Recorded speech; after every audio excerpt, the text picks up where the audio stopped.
Hey, what's going on, folks? It is slowly dying of allergies here, and today we're going to be talking about a new kit build that I am doing, which is the Arbor Models 2666 Allegheny. We're going to talk about the first step here, some of the first steps, some of the tools, some of the steps you need to take in building one of these kits, as it is quite different from a lot of other kits out there.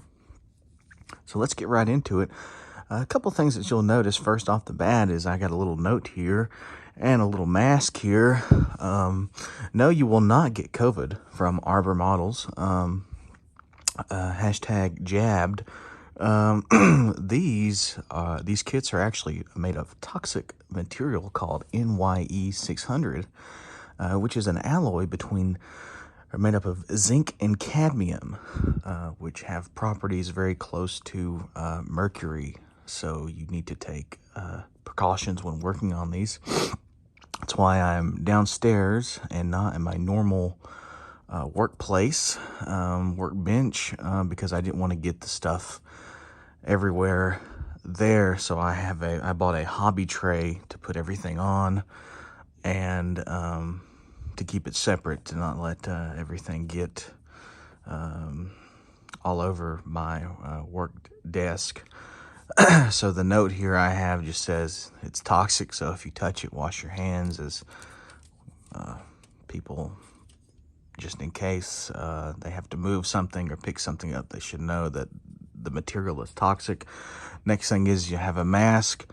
You want to wear this while you're filing anything or dremeling, as breathing in pieces, particles of NYE 600 or the zinc cadmium alloy is extremely dangerous to your health.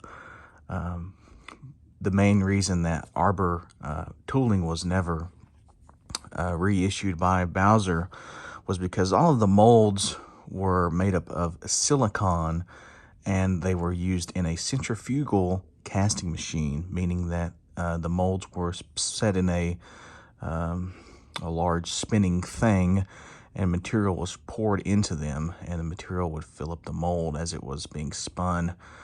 The reason why Bowser did not reissue these kits was due to the fact that all the molds were designed to have this material used, rather than the standard white metal that we're used to, which is a little bit interesting, and we can dive deep into that rabbit hole if we wanted to, as the tools for this kit are supposedly based off of the Winton Miniature Engineering 2666 Allegheny. I have one of those kits. I have not compared the two. That is the case according to Arbor. They bought them from a company called Mastercraft or something. I know it's not Mastercraft like the automotive place, but it's something like that. They bought the tooling from there, who got them from Winton Miniature Engineering. Anyways, a couple other things here, as I have a drill bit set, or a multiple screwdriver set. Most of the screws on here are 256. Next thing I have is a titanium drill bit set for drilling things out. You have to drill your own holes, and I found that when you buy taps off of Amazon and they come with the drill bits, that with the tap, they're normally very bad. So it's best to have a nice set of titanium drill bits. There's like 10 drill bits in each one. I probably will end up using 2 of the taps, or of the drills, for 256 holes, as the material is quite soft and it does not wear down on the drill bit as much as like a Bowser model would, or a Tyco model. They're nowhere near as hard as one of those. Next thing I have on here is a set of decals. This is the microscale Chesapeake and Ohio steam locomotive decal set. I also have another set of decals. I will be making 2 tenders for this. One will be a Kentucky Heritage Steam Corporation CSX style tender for this, like an auxiliary water tender, sort of a fantasy scheme. I really like the Kentucky Steam Heritage Corporation. I think what they're doing is very cool, so I wanted to sort of incorporate that with this model. The next item I have here is I have a few of the Arbor Trays. My friend had some extra Arbor parts. It's actually where I got the extra Arbor tinder that we'll get into in a second. I believe this is part of the Super Detail set. This has things such as the window mullions, and a few other of the fine detail castings, like brake valves or brake cylinders, and piping, and some ladders. So we'll see how that is utilized later with the tinder and the locomotive when the time comes to Super Detail. However, that time is most likely a month away or months away, depending on how smoothly this goes. So I've already ran into several hiccups. The next thing I have is another Arbor tray. Arbor packaged all of their models in these trays, and this is just some extra parts. I have extra valve gear. I have extra trailing truck. I have the gear housing, some of the piping, drive tubing, steam chests. It's very nice to have these extra parts. I also have an extra set of drive wheels somewhere. I don't know where they are. It doesn't really matter because I'll just use the ones that came with the kit. Next thing I have is a tap. Like I said, you have to tap all of your screw holes. So I have a tap here and a 256 tap, which is all I've needed so far. However, I am using a box of self-tapping 256 screws, which I found work amazing. There's almost no need to have a 256 tap with these screws, as they are self-tapping, and they work great. They are Phillips head screws. Most of the screws included with the kit are flathead, but these are higher quality screws. I bought these off of Amazon, and I've been using these on just about every build so far. I'd like to replace them when I can with these screws, especially if the part has to be tapped. I use these as they work very well. Again, these are bought off of Amazon. Most of what you see here, my tooling wise, is bought off of Amazon. So there those are. They are very handy. I cannot recommend having a box of 256 screws enough. Self-tapping. So they work really good. Next thing I have is a Dremel Torch. This material is solderable, so I've been doing a sort of a two-step soldering process, and we'll talk about that when we get to the tinder. I use a soldering iron to lay the solder on where I want it to go, and the solder will sort of stick to the metal, but it won't be soldered at all. It'll just be stuck there, sort of like glue almost. You could take the solder ball off. Then I'll come back and I will hit the joint with this Dremel Torch at about half heat, which is more than what would take to do brass. Normally I can solder brass on low heat,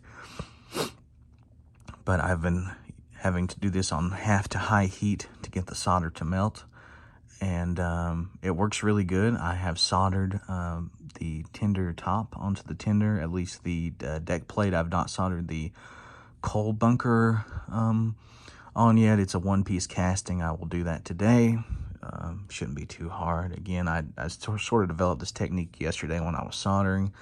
Works really well so far, and my joints are looking very well. So we'll go ahead and get into that while we're talking about this. Here's the tinder, and you can see I've already assembled quite a lot of it. You can see my welds here. I got 1, 2, and then 1, 2, 3 on the other side, and that is holding the deck plate on with no issues there. They're good. I might go back and sand those down just a little bit. I filed them down using a jeweler's file, and they work fine. The next step would be to solder the coal bunker to the sides of the tinder here. The parts are actually really awful. They are very wavy, out of spec, so to speak. So it took a lot of bending to get everything to play nice, especially to get this to match up to get this, to get these two parts, because the tinder is sold as like a house with 4 walls. So this would be the first, wall 1, 2, 3, and then the frame would be wall number 4. It took a lot of bending to get everything to be straightened out. But the good thing about this metal is that it's very malleable, and you can bend it back into whatever shape that it gets bent out of. There are no issues with the frame in terms of warping so far. I looked at it. I used a protractor and a leveler on it to make sure everything was straight, and it was. The only issues I've had so far is with the tinder parts being out of spec. And I'll flip the tinder over, and you can see that the tinder is attached using 256 screws as well. And again, you can see that out of spec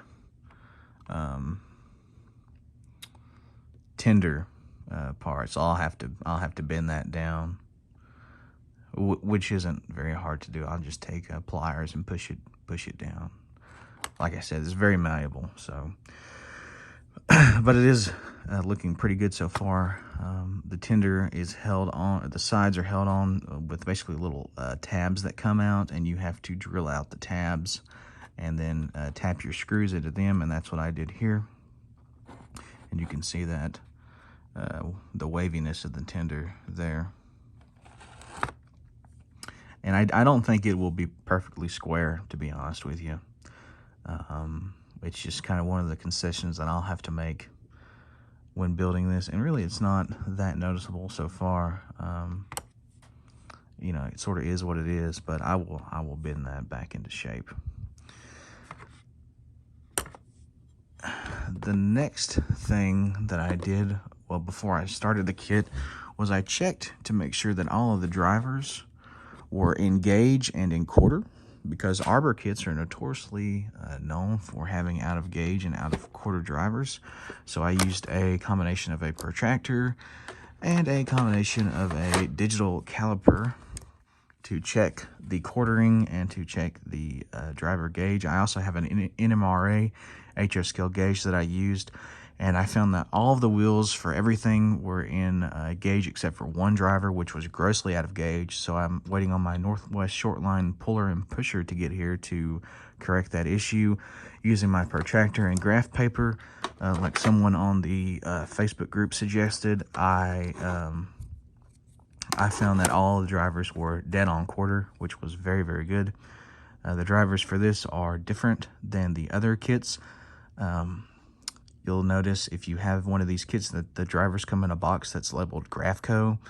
This is not the case for these drivers. These are totally different drivers for this kit. I don't know why, but that is just something to be aware of. And that's sort of it for the first many steps of building an Arbor kit of the 2666 Allegheny. I'm really excited to continue working on this. I've had a lot of fun with all these little challenges so far, and so I will keep you updated, and thanks for watching.